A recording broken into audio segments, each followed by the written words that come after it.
Martin, as you know, this is the 24th annual Ethel Fortner Writer and Community Award presentation, and it goes to you, St. Andrews Presbyterian College, on this, the first day of October 2009. We're glad you're here. Thank you so much.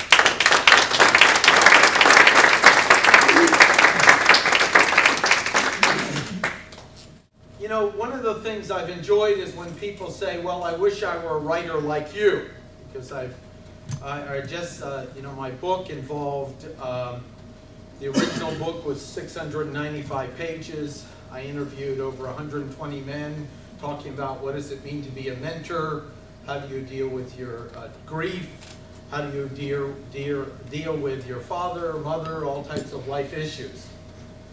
And put this together, and I had no idea how I'd make it work. I read fairly slowly, and I use text-to-speech a lot to make it so that I can follow things easier. And one of the things I enjoy is when people say, I'd like to be an author like you. You have several books out, you've done it. And I said, well, does that mean that you'd like to not enjoy reading, have text-to-speech, be worried that people are going to kind of find out that there's something less than you because you had a challenge with reading? Does that mean that every time you write a sentence or an email, you're worried of a grammar error that will go out and make you look less good? Does that mean you want to be able to, when you produce the book, think, I can never afford all the editing that's necessary to do that? Is that what you meant when you said you wanted to be a writer like me? And they usually go, well, no, I meant it comes easy for you. And I said, well, where's the easy part? Places like St. Andrews and experiences in life were great enough to open my ability to be moved by life. And it happened as I went along through life. And I remember the moment when I let life move me and the effect in my body, and frankly, it was a little scary, that moment. Can anyone relate to this? You ever remember when life like moved you? And you went, whoa, I'm not in complete control here. And then I decided, well, there's no going back, and I need to keep moving, forward, and continue to let life move me. And it's often felt like literally falling through fear into an unknown state, driven by a commitment and a purpose. And the purpose is something I just chose, because no neon sign came up and said, this is the purpose of your life. There wasn't like a delivery boy that rang the doorbell and he said, excuse me, I'm a little late, here's the mission for your life. I just realized that if I wanted to live a life that had meaning, I had to choose a purpose and commit to it. And then we'll see how it works out.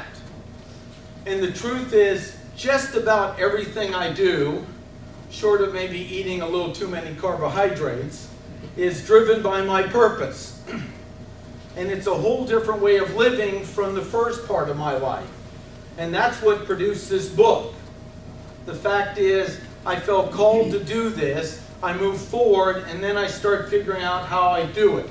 One of the stories with this is, there was a guy online, and he was kind of annoying me. And I said, well, gosh, you live in Durham, let's meet for coffee. And we sat down and met, and he was an Anglican priest. And he did some appraisals of things. And his name's John Sharp. And I said to him, John, I'm doing this book.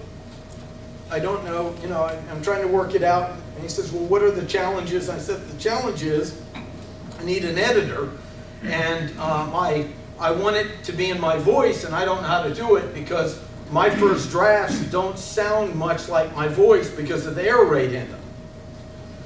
And John said, I get what you're up to. I'd like to do it for you. And I said, well, I'll trade out coaching, to do it. He said, no, I'd like to do it for you. And after several times of trying to give back to him, I realized that the gift was letting him contribute to me in the mission and get out of the way and appreciate it. And so part of the gift of my life is learning to allow others to contribute to me and also find ways to contribute to them. Because The real gift is that dance of back and forth. If all I'm doing is giving, there's something selfish about it, where there's no room for you to contribute to me. And what John did is he showed me another level of that with the book, and without it, I really, the resource to produce at the time, a 395-page book, edited at the level, was just outside my means. So he helped edit it, and I remember hearing the words because he would send it back, and then I'd listen, and I go, "That's me, and it's grammatically sound." St. Andrews is a smaller school that lets a number of us really blossom in the world. I mean, I got into St. Andrews because of an essay I wrote, because my SATs in reading were a little too low to get into another school. There were two challenges that I had at the time, was the reading and then a challenge with remembering proper nouns, like memorizing things. And I was able to come to St. Andrews on an essay and evidence that I would move forward and do something with my life, not just the numbers on the board.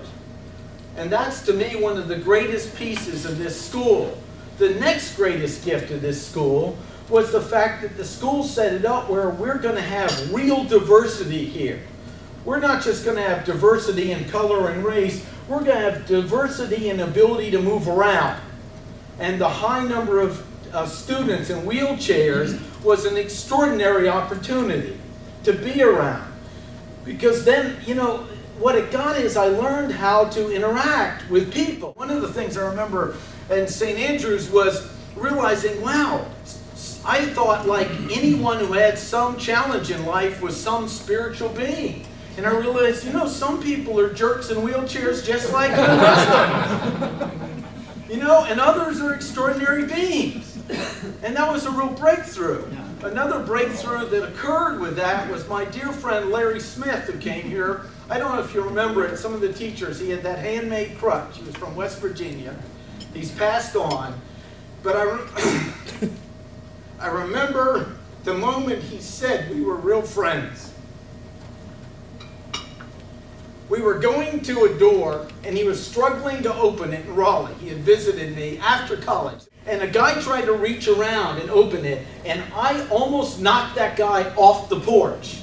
And I said, "Larry can do it. Don't help him." And Larry, in his struggling way, opened that door and went through. And he said, "That's when I knew you were really my friend." So that's what's available in this school in St. Andrews. And that's what created an environment that launched me into the world to not only want to accomplish things, but keep my heart open, at great risk sometimes, and keep leaning into the future, and keep leaning into the fear, and keep leaning into the criticism. And my wife, my dear wife, Barbara, is so sweet. She goes, I'll come home and someone will say something really awful about what I've done or criticize it or go, and she'll go, "Martin, they think you're bulletproof. They forget inside there's a softer part to you." And then I go back to my commitment and move forward. So I want to thank St. Andrews for so much it's given to me. And then to get this award at this time in my life is extraordinary. So I want to thank the teachers here, Ron, and remember, we're up to something much bigger than this place here. We're creating an environment, and we want to keep calling the students forward and demanding more of them and say, okay, you have that challenge, so what are you going to do with it? What are you going to make of your life? And how are you going to work around it? And how are you going to see the gold in that challenge and turn it into the gold it is and bring it out into the world? So that's what St. Andrews means to me. Probably good I didn't write a speech. I'll talk about it. Thank you very much.